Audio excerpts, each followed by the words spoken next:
اور پھر اللہ تعالیٰ نے فرمایا کہ خوشخبری ہے ان لوگوں کے لیے کہ جن کا ایٹیچیوڈ یہ ہوتا ہے کہ جب کبھی بھی انہیں کوئی تکلیف پہنچتی ہے تو وہ کہتے ہیں انا للہ و انا الیہ راجعون، بے شک ہم بھی اللہ ہی کی طرف سے آئے تھے اور ہم نے لوٹ کر اللہ ہی کی طرف جانا ہے.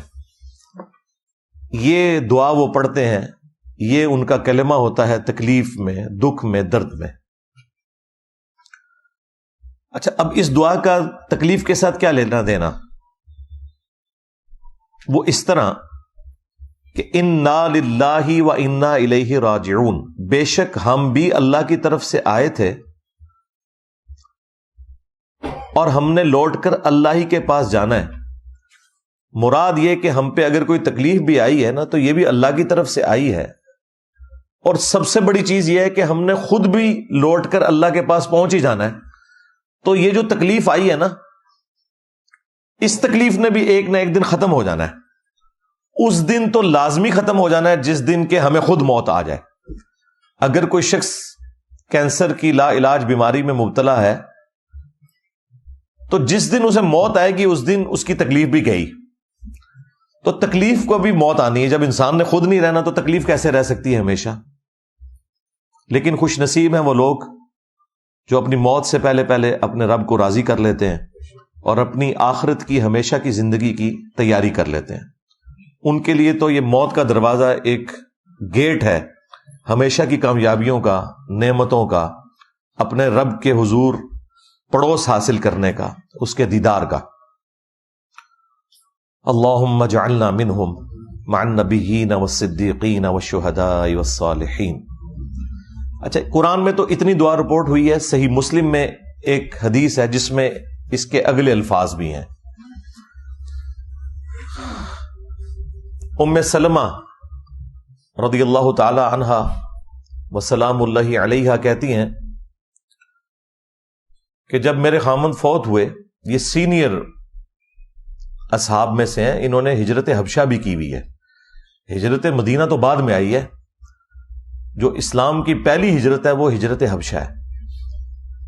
اور جو ہجرت حبشہ کے مسلمان ہیں وہ ہجرت مدینہ والوں سے بھی افضل ہیں کیونکہ انہوں نے وہ بڑی والی ہجرت کی ہوئی ہے.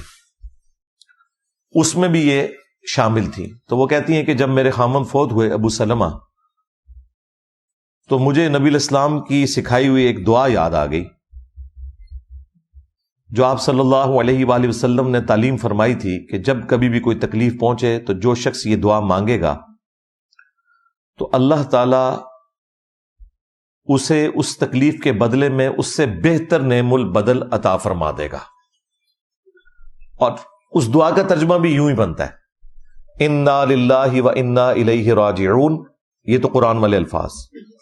اس کے ساتھ پڑھنا ہے پھر اللہم اجرنی، اللہم اجرنی، میم کے اوپر زبر ہے اور آگے جھٹکے سے پڑھنا ہے، فی مصیبتی واخلف لی خیرا منہا.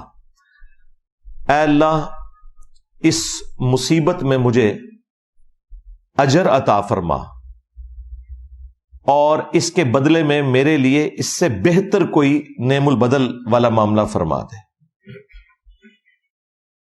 تو ام سلمہ کہتی ہے کہ میں نے یہ دعا تو مانگ لی لیکن دل میں کھٹکا تھا کہ میرے خامند جیسا تو خامند ہی کسی کا نہیں تھا. مجھے ابو سلمہ سے بڑھ کر کون سا ایسا خامند مل سکتا ہے؟ اس تکلیف کا ازالہ اللہ تعالیٰ کس طرح فرمائے گا؟ تو کہتی ہیں کہ جب میری عدت پوری ہوئی تو خود اللہ کے محبوب صلی اللہ علیہ وآلہ وسلم نے مجھے پیغام نکاح بھیج دیا اور میری دعا اللہ تعالیٰ نے قبول کی اور یہ ام المومنین بنی. اور یہ ہماری وہ ماں ہے جو تمام ماؤں میں سے سب سے آخر میں فوت ہوئی ہیں. واقعہ کربلا کے بھی 2 سال کے بعد 63 ہجری کے اندر یہ فوت ہوئی ہیں ام سلمہ سلام اللہ علیہا ورضی اللہ تعالی عنہا. تو اللہ تعالیٰ نے انہیں نعم البدل بھی بہترین عطا فرمایا. تو یہ دعا سب یاد کریں، انا للہ و انا الیہ راجعون، اللہم اجرنی فی مصیبتی واخلف لی خیرا منہا. یہ صحیح مسلم کے اندر موجود ہے.